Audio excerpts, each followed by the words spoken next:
Sige po. Senior ka na. Miss Mabilin, yung journey niyo po sa pagsali sa pageant, pwedeng i-share mo sa Unang-una, this is very new sa akin, ano. So sobrang andun naghalo po yung yung excitement. Syempre kailangan yung preparation din, ano. Buti na lang meron akong mga lalong-lalo ng family ko, yung husband ko, very supportive naman sa akin. So I guess hindi naman po ako nahirapan. Okay. Yung preparation niyo po nung sumali dito. Preparation, syempre I have to physically, mentally, emotionally na prepared, no? So, ginayak ko naman yung sarili ko doon, and then I have to, syempre very fit, so I have to take my vitamins. And then, syempre medyo may konting beauty regimen din ako. And prior to that, kailangan ko talagang mag-slim down pa. Kasi prior to the pageant, medyo bulky pa rin po ako ng konti eh. So syempre, knowing the pageant, syempre kailangan namin mag-swimsuit, kailangan namin magsuot ng gown. So I have to prepare myself then. So nag-workout, so mga ganun. Ano yung edge mo kaya nag-win ka? Kasi sabi mo kanina mga 30s, mga 40s yung mga nakakompete mo dito. Siguro po, I think yung self-confidence ko. Malaking factor yon. At the same time, alam ko yung worth ko being a mom. Kaya ako nandun sa international competition na yun. Paano napagsasabay yung time mo na negosyante, mami, tapos beauty queen?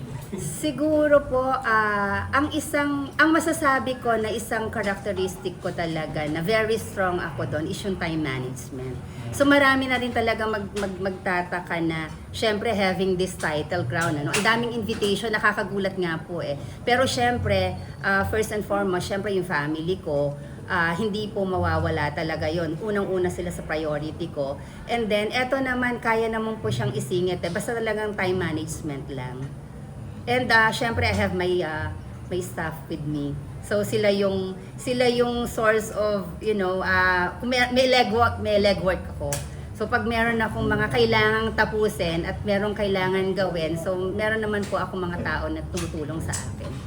Anong message mo sa mga misis na gustong sumali sa mga pageant pero parang walang lakas ng loob kasi may pamilya, may mga anak, may asawa na inasikaso?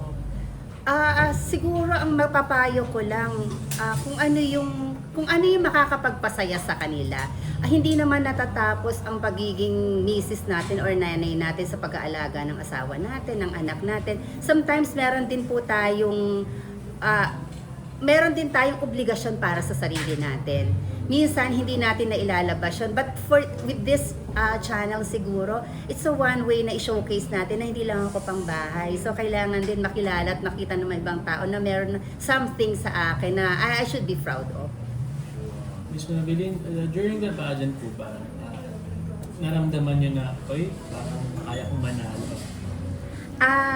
Actually, kahit naman po siguro sa sinong kandidata, yun talaga yung gusto nila, ang manalo. Pero yung maramdaman, ang una ko pong naramdaman kasi is yung suporta. Nung naramdaman ko po na ang daming sumusuporta sa akin, malakas po talaga yung aking pakiramdaman na I can make it to the top. So, and yung huli na lang siguro, sabi ko nga, syempre bahala na si Lord. Ang last say naman siya kung talagang will niya na maiuwi ko yung corona, it will happen. During the pageant po, sino po yung candidate na parang feeling, ito yung pinakamatindi po kalaban? Well, lahat naman po talaga very competitive sila. Ang huhusay nila, mapa Japan, Korea, si Russia, syempre pagdating naman talaga sa tindig at taas, alam ko naman pong yamado sila. Pero masasabi ko naman yung self-confidence, siguro yun na lang yung pinambato ko. And of course, sabi niyo po kayo na nag-prepare kayo for this. Gano'n po katagal yung preparation? Well, to be exact, siguro mga 3 weeks po. Nakakagulat pero sabi ko nga, siguro Lord, bahala ka na. Yung 3 weeks na yon, bigay mo na sa akin lahat ng kaya kong magagawa. Kasi I have to be prepared before the pageant. Actually, before the pageant, ang dami pong activities. Kasi since I am an active Rotarian, and serving as assistant governor dito sa District 3780, so umattend din po ako ng Malaysia din, ng a day before nung pageant na amin. I have to attend the International Institute, which is also held in Malaysia. So, pero nevertheless, since meron naman po ako mga taong talagang tumutulong at sumusuporta sa akin, na kaya naman po with 3 weeks preparation. Pero beauty queen na po kayo before? I would say, beauty queen. Well, sumasali po ako sa mga beauty contest. Pang local lang po. Hindi pa po ako pang national tsaka international. Actually, ito po talaga yung masasabi ko na talagang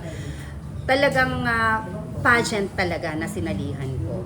I used to be a muse sa mga basketball, ganyan. Pero hanggang doon level lang po eh.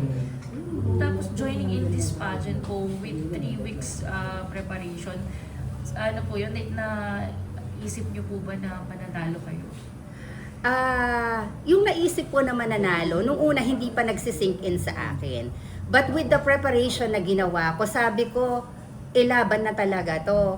Ayoko naman pong lahat nung nakita kong sumuporta, lahat ng mga well-wishers sa akin, ang dami nagme-message sa akin, good luck, sana maiwi mo yung corona. So, ang dami po talaga nagme-message sa akin, overwhelming, pati yung mga kaibigan ko na hindi talaga nagme-message sa akin, nag-reach out sila. So, nung nandun na ako sa Malaysia, sabi ko parang feeling ko, pag hindi ko nauwi yung corona, hindi lang po ako yung malulungkot. Mas maraming malulungkot. Ako siguro secondary na lang yung feeling ko na, sige, basta binigay ko yung kaya ko eh. Pero ang hindi ko kayang malungkot, yung umaasa sa akin na iuwi ko yung corona. So I have to make the most out of it. So laban po talaga. Tama po ba you were appointed to represent the Philippines sa international pageant? Yes, I was handpicked po to represent. So hindi po ako lumaban ng local pageant. Opo eh. So sabi ko nga siguro destiny talaga. Kasi kung magkakaroon man ng local search dito, I think hindi po ako yung tipo na sasali. Kasi with my busy schedule, kasi syempre negosyante rin po ako. And yung anak ko just graduated from LaSalle ng BS-REM, no? So nakatutok pa ako sa kanya kasi she will take the exam next year. So gusto ko matutukan muna sila. And then we just moved sa Nueva Ecija din 2 years ago. So ang dami ko pang kailangan gawin. So talagang kunyari, kung meron pang nakaset na pageant, hindi talaga ako sasali. Hindi para bigyan ng Yes, time. hindi para bigyan ng time. But meron lang po kasing tao na lumapit sa akin na hindi ko mahindian. So sabi ko naman, yung aming national director, so sabi ko naman, hindi naman siya magme-message sa akin kung hindi niya ako nakitaan na kaya kong i-represent ang Pilipinas. Pero ano po yung reaction, unang reaction ng family niya, nang in-inform niyo sila na you're going to represent the Philippines? Actually, nag-sink in lang sa husband ko siguro few days before na akong lumipad. Nung una po kasi nakikita niya na doon kami sa may garahe, nagpa-practice kami doon. Parang wala lang, parang hindi lang niya pinapansin. Pero nung malaman niya na talagang totohanan na kasi yung aking makeup artist po umuwi pa from Australia. And then I have to arrange yung kanyang yung flight pa uwing Pilipinas. So doon lang nag-sink in sa kanya na talagang may laban yung asawa ko. Paano mo kayo nagpaalam sa kanya na sasali kayo sa contest? Nung una po talagang pabiro lang. Sabi ko, sali ako sa international. Ganun lang siya. Tapos, nung nakita niya na meron na akong preparation na ginagawa, I have to get my stylist, ganyan. I have to prepare my team. So, kailangan to may glam team. And then, kailangan ko daw mag-courtesy visit sa local unit namin para lang at least makakuha ako ng suporta. So, dun lang nag-sink in sa kanya, teka, oo nga, parang yung wife ko nga seryoso. Nung una talagang akala niya hindi seryoso eh. So ano po yung obligation nyo ngayon bilang Mrs. Asia Pacific Cosmopolitan? Okay.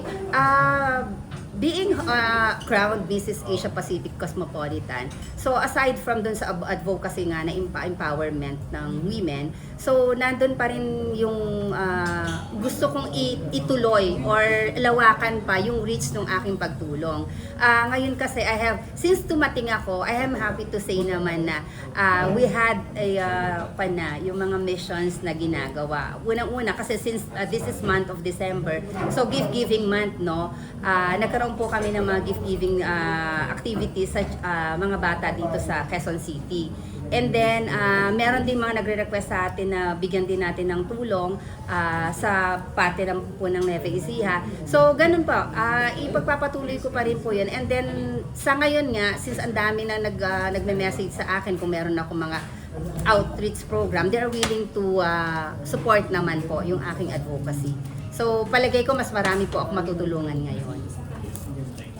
Nang kabataan niyo po ba, parang dumaan po ba sa isip niyo na, gusto ko maging beauty queen? Na-inspire po ako dun sa napapanood ko. Nakikita ko na talagang syempre they are crowned, kunyari Miss Universe, Miss World. Pero hindi po talaga sumagi sa isip ko na dadating yung time kung kailan ako nag-edad ng 50, doon ako maka-crowned as Mrs. Asia Pacific Cosmopolitan, no? Hindi po talaga sumagi sa isip ko. But, syempre, pag nakakapanood ka ng mga babaeng katulad natin na talagang very, very smart and very confident, no, to showcase yung sarili nila, nakaka-inspire po talaga. Oo. Ang Miss Universe po ngayon, nag-lift na ng ng age and height requirement. May possibility po ba na mag-level up tayo at sumali sa Miss Universe Philippines? Saka pwede na rin ng misis. Siguro po, sa ngayon hindi ko pa po naiisip yon kasi parang ngayong, especially nung pagdating namin, December, no? So, Christmas season. Yung the usual na ginagawa ko, preparing, syempre for the Christmas, parang dun muna nakataon yung isip ko. But given a chance, kung siguro talagang hihingi ng pagkakataon. Hindi ko po masabi, ayoko pong magsalita ng sarado. Baka mamaya makita niyo ako, nandun ako, rumaraan na naman ako. Opo. Salamat po. Thank you po. Congrats. Thank you po. Kung sino yung idol yun na beauty queen? Oo. Idol? Nilulok. Ang nag-influence sa'yo? Or nilulok. Sino ba? Kahit po yung mga dati, Or may peg ba? na hinangaan nyo po. Well, personally kasi, lahat, kung sa ganda, marami po talaga akong hinahangaan na maganda. But sa akin kasi, depende po kasi kung paano mo interpret yung beauty queen eh. Sa akin po kasi, ang beauty queen para sa akin yung nanay ko. Kasi siya yung talagang nagturo sa akin kung bakit ganito kalakas ang loob ko. So, naiyak ako.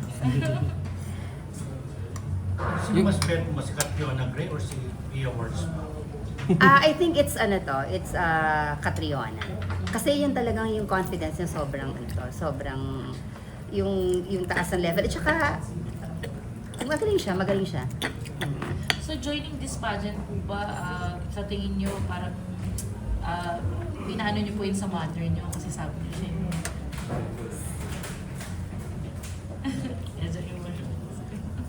Gusto na po ba sumali? Nasa Japan siya. So, kasi lahat ng ginagawa ko, lahat ng ginagawa ko, siya yung number one support. Kasi siguro the reason why I have this very strong personality tsaka yung confidence level ko is because of my mom. So kahit huli na okay lang. Yeah. Nandun po siya nung Wala during the competition. Wala po siya. Pero naka-update naman. Yes, opo. Sobrang naka-update siya. Talagang sineshare niya yung sineshare niya yung sa Facebook niya, yun. And she's so proud. Yes, opo. So apart from syempre yung family ko, yung anak ko, yung husband ko, talagang yung quiet na talagang very happy talaga kung ano yung nangyayari sa akin is really my mother. How old is she? 70, si nanay is 1949, 76 na po siya. Nasa Japan po siya. Bakit po siya? Sorry ha, wait lang. Talaga sila nag-i-stay sa Pinapaya Japan. mo ni. Sorry. Wala pa akong maitanong. Sa'yo yan yung Miss Universe influence. Sige. East Asia Pacific mas mga 25 to 2026. Sabihin, 2 years ang reign niyo po. 1 year. 1 year. Sa 2026, may pageant ulit. Yes, may pageant po ulit. We have to be back para i-transfer yung ano to. Pero bakit 20 to 25 to 2026? Siguro kasi Yung last journey. na yung journey. So papalo pa kami ng 2026 kasi every December po kasi. So parang last na ng last month of the year. Kaya it's 2025, 2026 kasi the whole hanggang November kami pa rin yung main. Wala pang 2 years ang reign. Hindi po.